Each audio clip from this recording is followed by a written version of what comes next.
প্রেম কি সত্যি পারে একটা মানুষের পুরো জীবন থামিয়ে দিতে?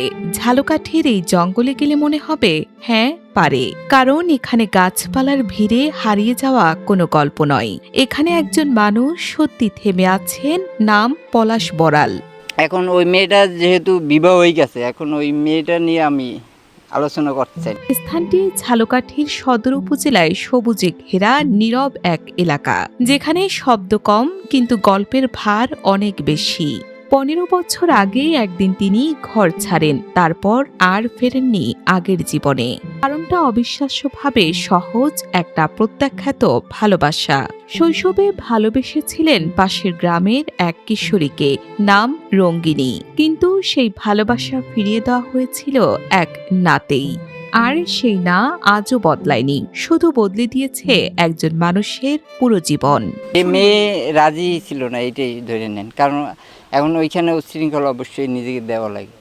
পরিচয়ের মাধ্যমগুলো হলো আপনার ভালো লাগা, ক্লাস 4-এ বইয়া এই যে দুপুরবেলা আসছি না, এভাবে হয়তো আমি ঘুরতে পেরেছি, তখন ক্লাস 4-এ যখন ঘুরছে তখন লাইক করা হয়েছে। এবং এইটা নিয়ে ডিফারেন্স ক্লাস 9-এ বইয়া আমি যখন পড়ি তখন প্রস্তাব ফেলানো হয়েছে। এবং সেই আমার পরিবার অসক্ষমতায় সে আমার কাছে আসে না, বা জন্মান্তর হতে পারে, এরকমও বিষয় আছে।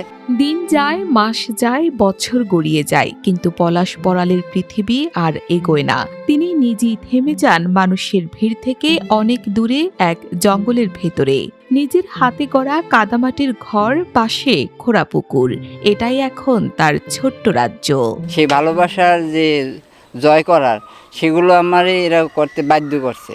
মানে আমি সেইভাবে যাইতে চাইছিলাম যে না, তার ভালোবাসা একদিন উপেক্ষা করে রাখবো, কিন্তু তারা সেই পয়েন্টে যায় না, যার জন্য এলোমেলো হইতেছে। এখানে সকাল হয় পাখির ডাকে আর রাত নামে নিঃশব্দে। স্থানীয়দের কাছে জানা যায় একসময় তিনি স্বাভাবিক ছিলেন, কিন্তু প্রেমে ব্যর্থতার পর ধীরে ধীরে বদলে যেতে থাকেন। একসময় পরিবার তাকে ফিরিয়ে আনার চেষ্টা করে, বিয়েও দেওয়া হয়, ভেবেছিল হয়তো জীবন বদলাবে, কিন্তু কিছুই বদলায়নি। বাগানের ভিতর থাকার তার মন ছিল না, আগে বাড়িতে ছিল, বাগানের ভিতর থাকার মন নাই। যখন মন নাই তখন সে কইছে আমি চলিয়ে দেবো ওখান থেকে, শেষ পর্যন্ত এই বাগানেই থাকে। আর পলাশ আরও গভীরে হারিয়ে যান নিজের তৈরি নিঃসঙ্গতায়। আজ তার জীবন বাইরের পৃথিবীর নিয়মে চলে না, চলে শুধু জঙ্গলের নিয়মে। তবুও আশ্চর্যভাবে তার চোখে নেই কোনো রাগ, নেই কোনো অভিযোগ। যেটা বলা হয় ফার্স্ট সেকেন্ড এভাবে হয়। একজনের পর অফার যখন দেওয়ার পর যখন সে প্রত্যাখ্যান করে, তখন দেখা গেছে তার চাইতে নিচু বা অন্য কোনো আরেকটা মেয়ের প্রেমে পড়ে নাকি। একা তো থাকা সম্ভব না। যেমন ইংলিশে একটা ট্রান্সলেশন আছে, আমরা পড়ছি, মানে man can not live alone, এরকম একটা শব্দ আছে, যা মানুষ কখনো একা বসবাস করতে হয় না। শুধু আছে এক অদ্ভুত স্থিরতা, যেন সবকিছু মেনে নেওয়া এক নীরব মানুষ।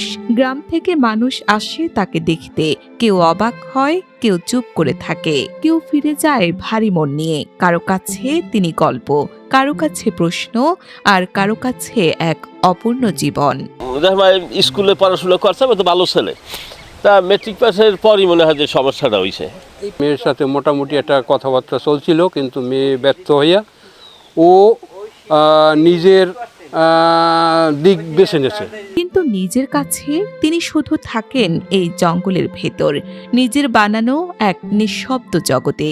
সব প্রেম গল্পে মিলন থাকে না, কিছু প্রেম শুধু মানুষকে নিয়ে যায় দূরে, আরো দূরে, যেখানে ফিরে আসার পথটা আর খুঁজে পাওয়া যায় না।